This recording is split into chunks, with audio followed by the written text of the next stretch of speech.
Anyone who believes in indefinite growth on a physically finite planet is either mad or an economist.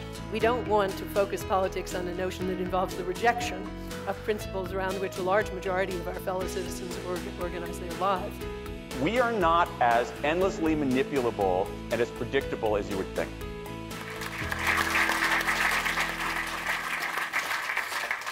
My first reviewer in the Los Angeles Times of my first book in 1981 stated that Stephen Trombley is a chowder-headed booby. I've not managed to get as good a review since. I was swimming to the surface this morning from my launch party last night, and the book fell open to William James. He, of course, wrote The Varieties of Religious Experience, and as a non-believer had an enormous respect for belief. But he saw the challenge facing him then as this: the increasing influence of science and its resulting technologies at the end of the 19th century presented a number of crises for European philosophy.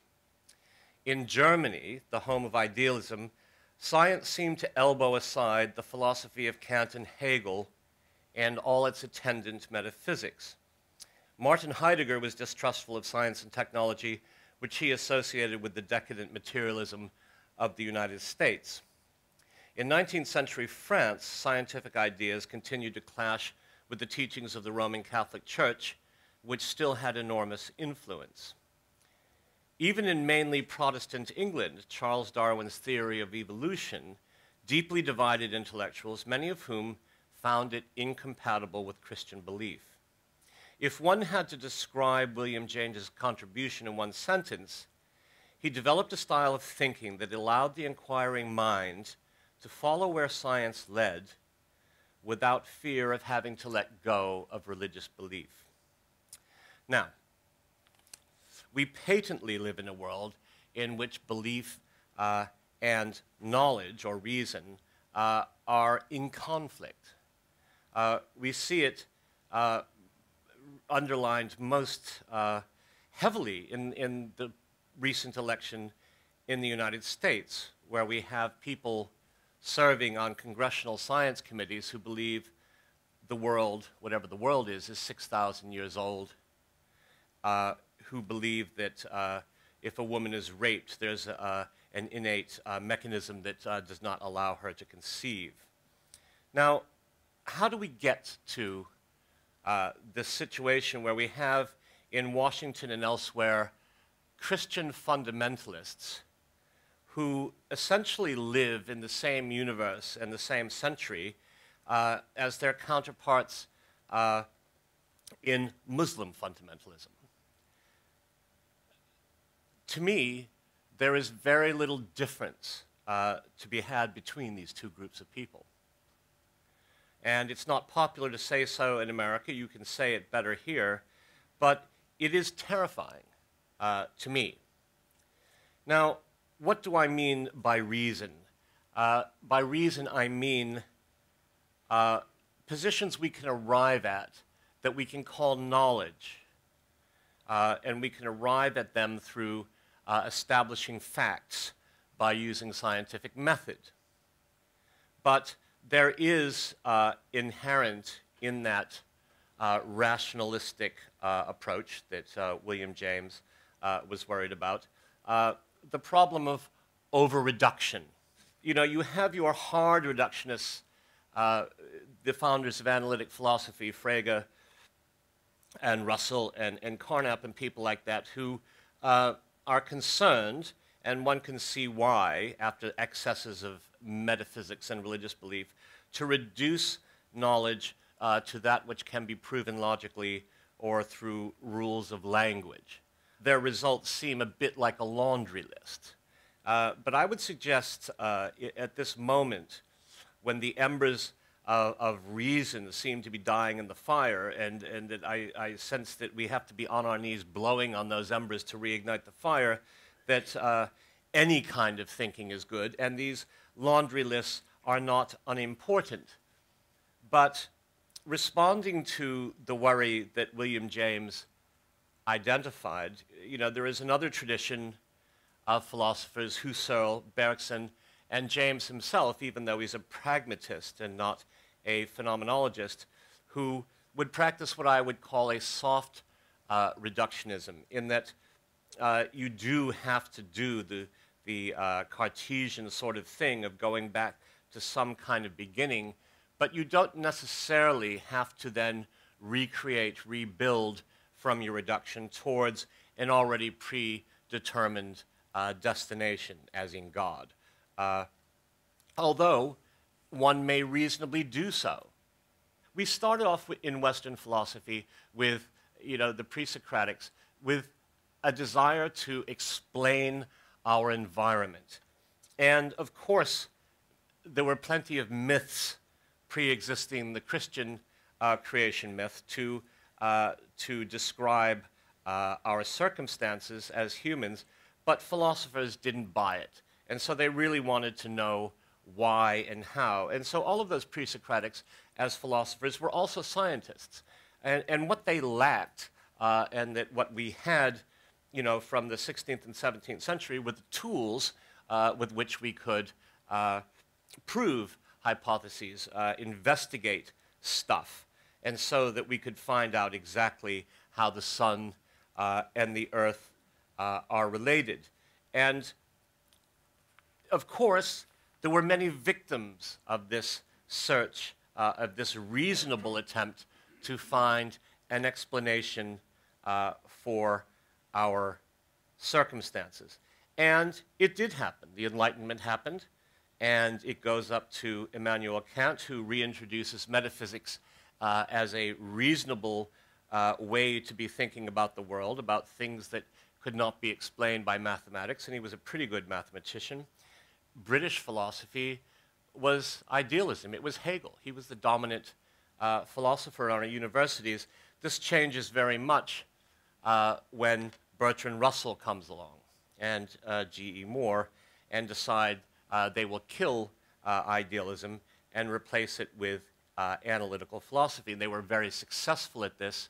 It became very quickly the dominant style of thinking in British universities, and soon moved to American ones, which didn't have really much to work with because their only homegrown tradition was pragmatism and the transcendentalism of the New England philosophers. Now, the other side, the Continentals, refused to give up the metaphysical search. Of course, most of them did not believe in God, but their search was to find meaning for our existence. And they did they continue to ask questions that are the basic ones that Socrates begins with, what are we? What does it mean to exist? And where can we go from there? And of course, we need to, as part of philosophy, create ethics. And arithmetical approaches to ethics, I think, are not very successful, and metaphysics still called for. I was recently talking to an American philosopher at Fordham University who said the only purpose of philosophy here in the United States, analytical philosophy, is to train lawyers in rhetoric and argument. And I suppose that is a good training, and logic is desperately needed and called for, I would say, in the present period. So as I think of this image of a dying fire and some embers left, I wouldn't anymore discriminate between analytics and continentals. I would hope that both would be relevant to us today, because we find ourselves now where we have people in positions of power and making public policy who are not equipped to do it. They should not be there. If you do not know how to fly an airplane, you don't want to be a passenger with the pilot who doesn't know how to fly. You have people who, for instance, don't believe in vaccination. There's nothing to believe about vaccination. It's scientific stuff. It's experimental. You can go and look at the results. We have public policy, for instance, in New York State, where I was living, when the swine flu epidemic occurred several years ago, the then governor issued an executive order that all nurses who dealt with elderly people or infants must be vaccinated as a public health policy. It seemed to me to be a very reasonable order. And it caused an enormous outcry with the nurses' union and many nurses refusing to be vaccinated. Well, that is an extraordinary thing, to have people who actually work in the profession that is science-led to deliver health to people and public health on a large scale, to say they don't believe in what they're doing. My view is they shouldn't be there. We have, in the United States, something like 43% of people who do not buy the Darwinian theory of how we got here. And that in that percentage, 20%, fully believe that God created the world in 6 days, 6,000 years ago. You have a mindset that develops in Christian sects which are not really of the mainstream Abrahamic tradition. There are 33,000 sects of Christianity today in the world. Now, after we get through Catholicism and Episcopalianism and all of the Lutheranism and all the ones, there still remains, 32,000 plus that are tax-evading, nonprofit income generators for scurrilous people who prey on the minds of the ill-educated. How can we have, in the United States Congress, people serving on the Science Committee who actually believe the creationist myth? It matters that there are people there because we don't live in that world anymore. We don't live in a world of mythology. We live in a world in which we embrace mythology. We study it because it's part of the history of our cultures and a very important one. But there is a point at which knowledge, thinking, science, trial and error, we arrive through our effort, whether you believe in God or not. And if you do believe, I'm sure he or she would be very pleased to see us exercise our brains in this way to improve our lives, to understand our surroundings. And when you have people making public policy who live essentially in a medieval period, I don't think much good can come of it. I think, because I have a 17-year-old son, I know that the kind of ideas that most of us, because we are of a certain age, you accepted in the front row, were exposed to in the course of our education. Wherever we were educated, we know who Kant is, how to spell it, and roughly what idealism means, and so forth. We know what logic is, and I'm sure most of us have had a little bit of a lesson in how to do it. That's lacking today. A lot of students do not get exposed to this stuff. My choice here, which was pretty rough because a lot of good people were left out, was to identify 50 people who left behind, if not a systematic body of thought, had, because of what they did, an enormous influence, enough that you would recognize their name and it would be attached to a way of thinking, a method of analysis, or a stance, a thoughtful stance about the world. Like Hannah Arendt, for instance, who uses, here is to me someone who is the epitome of a good modern thinker who makes a good citizen. She was master of the Greek and Latin classics, before she left school, and she attended lectures by Husserl, was Heidegger's student and lover.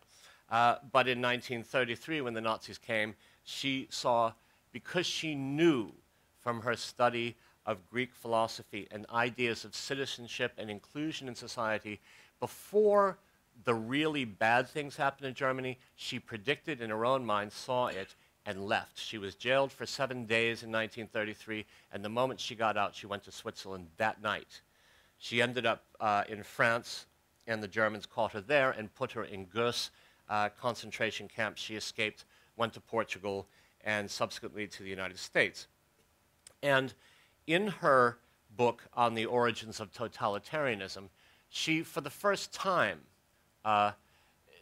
describes what that is, how it comes about, the history of it, while it's still going on, because the Soviet version of it was still going on. The German version had been defeated. But she was talking firsthand about something she'd experienced and also bringing to bear the entire weight of the Western philosophical tradition to describe and analyze what had gone on.